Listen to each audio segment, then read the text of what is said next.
Hey, everybody, and welcome back to Love and Work, which is a leadership series exploring what happens when the relationship that many of us have formed with work quietly changes. And we talk also about how leaders can reclaim that clarity and authority when that happens. So today is episode 2, and it is entitled The Day I Realized That Work Didn't Love Me Back. This is a little personal, y'all. I'm Delilah Bardlette, and I help leaders and organizations get unstuck so they can deliver results that actually matter. So, thank you for joining me again on week 2. If you did not see week 1, go back and check it out. So, there is this moment that many leaders experience, but almost nobody talks about, at least out loud. It's the day when you realize the work you've been loyal to doesn't love you back the same way it used to. So, not because you failed and not because you didn't give enough, but because something quietly shifted and no one named it. Nobody talked about it. That moment changes how leaders see everything. I know I cannot be the only one. For a lot of us, work wasn't just a paycheck, isn't just a paycheck. It's an identity, it's pride, it's proof that our efforts mean something. We were taught if we're loyal, we'll be protected. If we work hard, we'll be seen. If we give more, it'll come back to us. And for a season, that's true until it's not. And when it changes, it doesn't announce itself. It starts to feel just a little different. What I've noticed in my own leadership journey and in leaders that I coach is that this realization doesn't usually come from one big event. It can, but not usually. It comes from accumulation, where the loyalty that becomes assumed, where you used to get hugs and now you get handshakes, right?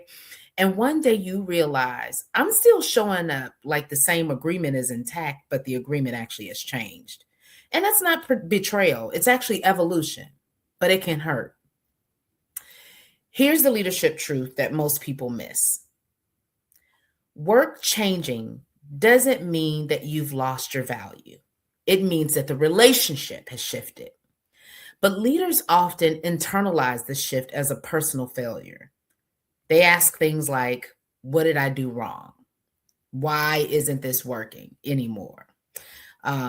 Why doesn't this feel the same way it used to feel? When the real question we should be asking is, what agreement am I still honoring that no longer exists? This is where many high performing leaders get stuck. They double down instead of stepping back to reassess. They give more instead of getting clear. Um, they stay loyal to a version of work that's already moved on. And because they're capable, committed, and responsible, they carry the emotional weight inside silently. And that's where burnout starts. That's where resentment can creep in. That's where clarity can start to get cloudy, not because leaders are weak, but because they're too loyal to outdated terms. Like that ship has moved on. Mature leadership doesn't burn bridges, of course. It doesn't cause the organizations to be villains. It doesn't romanticize the past.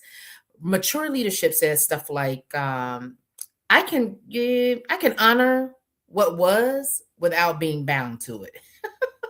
I can love what used to be without still being stuck with it. I don't know if you've ever been even in a non-work relationship where someone has moved on, but you can appreciate the good times you had, and not be stuck to it. Kind of the same thing, right?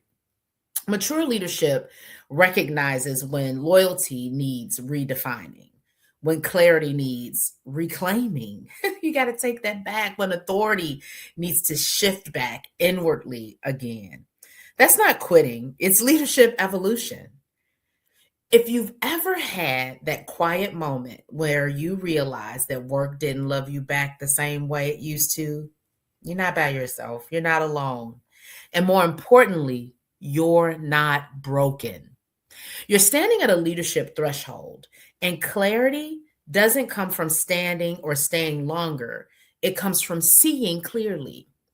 That's the work we're doing in this series, helping us understand where um, terms have shifted, but maybe we haven't. And so continue to rock with us. There's 5 different episodes in this particular leadership series, Love and Work. And I endeavor to just help us understand and see clear where we are and where we're going. Thank you for journeying with me. If this resonated with you, be sure to share it with your colleagues, your team, your friends, because I'm hoping to give language where language has been absent and folks aren't talking about stuff. I am Delilah Bardlette, your leadership auntie, and it is a pleasure to sit and chat with you. I look forward to seeing you again. Take care.